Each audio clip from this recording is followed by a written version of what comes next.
Hi, fashionistas. Welcome to the first lecture series on vintage Roxy doll, where we will focus on the establishment of American fashion. This is part 3 in the series, Yes We Can, Establishing a Legacy, Bonnie Cashin, Pauline Trigere, and the Council of Fashion Designers of America, or the CFDA.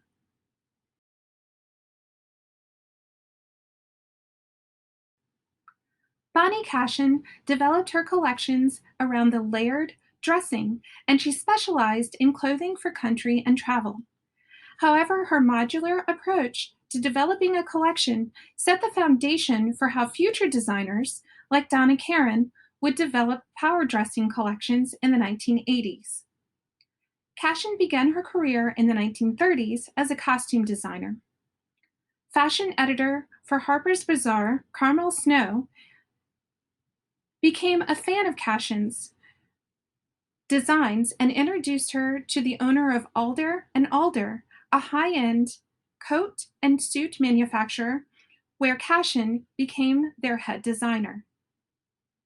Throughout World War II, Cashin designed uniforms for the civil defense, becoming a household name. While she was unknowingly initiating a career as an influential women's wear designer, she returned to Hollywood to become the head designer at 20th Century Fox.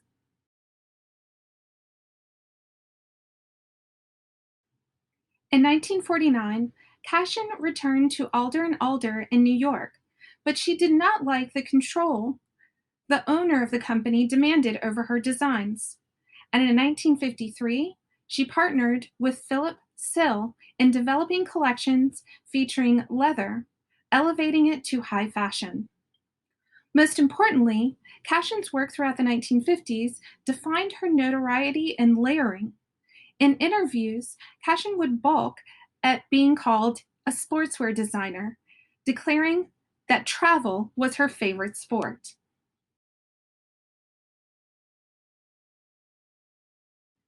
In 1962, Cashin became the first designer of Coach handbags and initiated the use of hardware on clothing and accessories, including the brass toggle that became Coach's hallmark.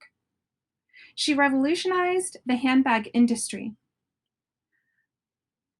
Unlike contemporary rigid handheld bags, Cashin's vividly colored Cashin carries for Coach packed flat and had wide straps, attached coin purses, industrial zippers, and the famous sturdy brass toggles, the last inspired by the hardware used to secure the top on Cashin's convertible sports car.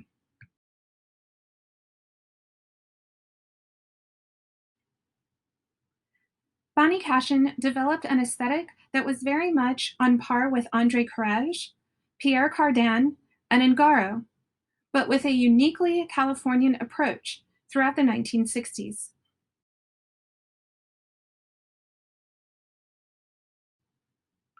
Cashin often looked to historic costume as a source of inspiration, particularly throughout the 1960s. During this time, she preferred modernized ponchos, kimonos, and tunics.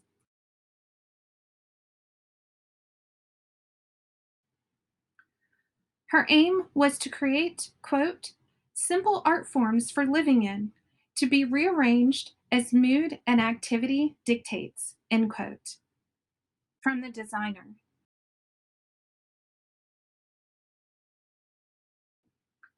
Cashin also ran the Knittery, a consortium of British mills that produced one-of-a-kind sweaters knit to shape rather than cut and sewn. Among many other industry awards, she received the Coty Award 5 times and entered their Hall of Fame in 1972. In 2001, she was honored with a plaque on the Fashion Walk of Fame on 7th Avenue in New York City.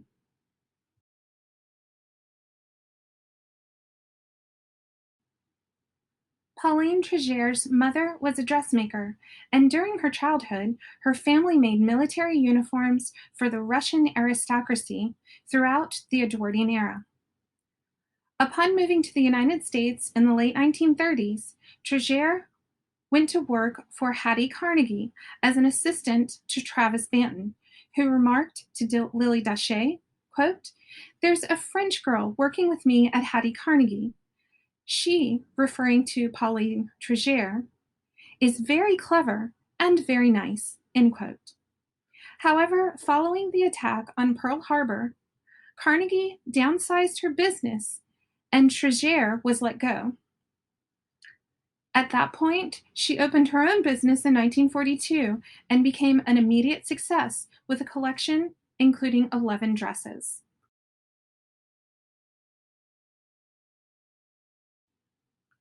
Trigere's designs created a strong following during World War II, as her designs adhered to the fabric restrictions.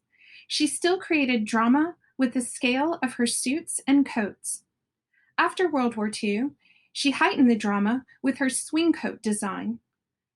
The use of slender silhouettes with oversized bows or collars.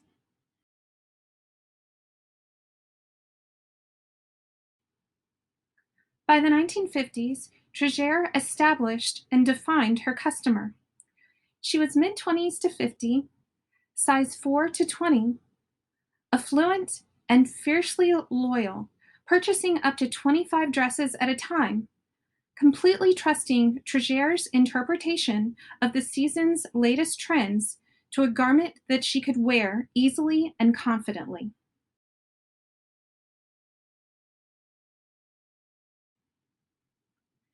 Fashion editors referred to her customers as the Trigere cult, as women would buy enough from one collection to fill a wardrobe for the year.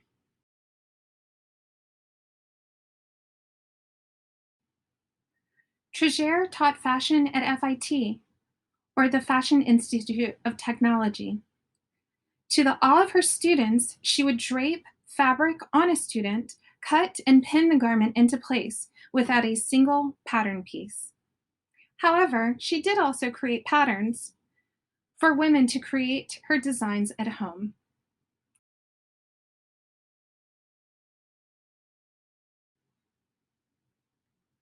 Trigere was one of the first American designers of note to hire an African American model for her runway shows.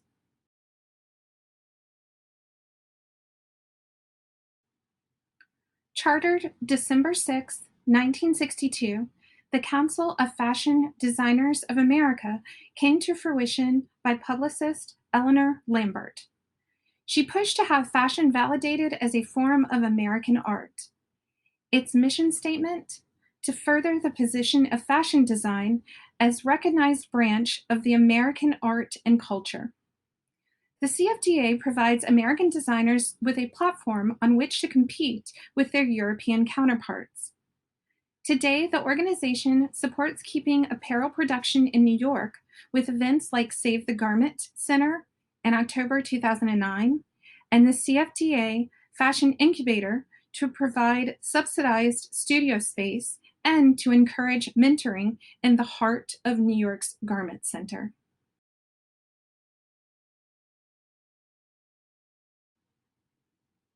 Member Halston became a household name after leaving Lily Dachet to work at Bergdorf Goodman, where he created the pillbox hat Jacqueline Kennedy wore. His clothing is elegant, well-made, using luxurious fabrics while maintaining the casual appeal of sportswear. His long, slinky jersey and the use of ultrasuede made him one of America's most popular designers throughout the 1970s. Carolina Herrera found success in designing clothing for herself and making it available to the American woman as her wardrobe needs matched with her customers throughout the 1980s, 90s, and 2000s, with her use of clean, dramatic lines.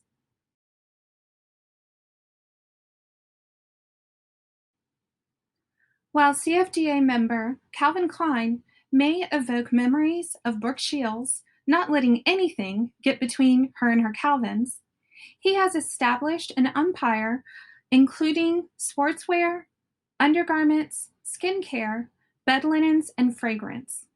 Klein proves that the American look is actually a lifestyle.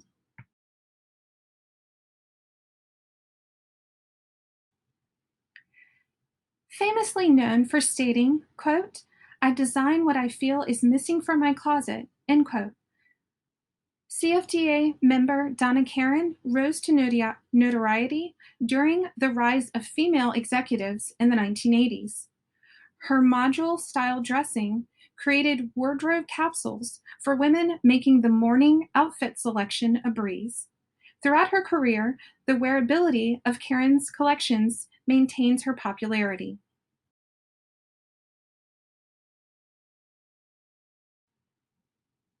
Ralph Lauren's oeuvre outlines the American dream and highlights clean tailoring, luxurious fabrics, athletic grace, and understated elegance.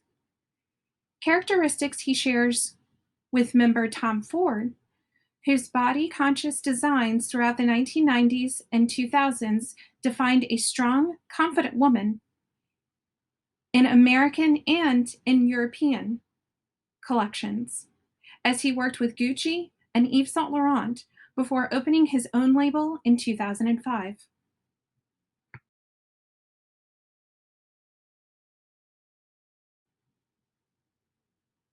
While historically the primary fiber available in the United States, cotton was milled in the south and northeast portions of the country.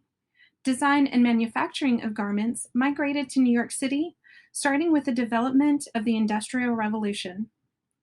The garment district, located in the Lower East Side of New York City, thrived with inherited skills of many immigrants from Europe that elevated the craftsmanship in manufacturing. Throughout the 19-teens, laborers, particularly female workers, spoke out about abhorrent conditions in the factories, including overcrowding and management locking the doors during the workday to keep employees at their stations. Following the development of the International Ladies Garment Workers Union, laws were put into place that still protect workers today. The garment district now reflects the diminishing manufacturing here in the United States, while providing hope for the future designers through the support of organizations like the CFDA. Thank you for joining me in this lecture series, Yes We Can, and stay tuned for the next one.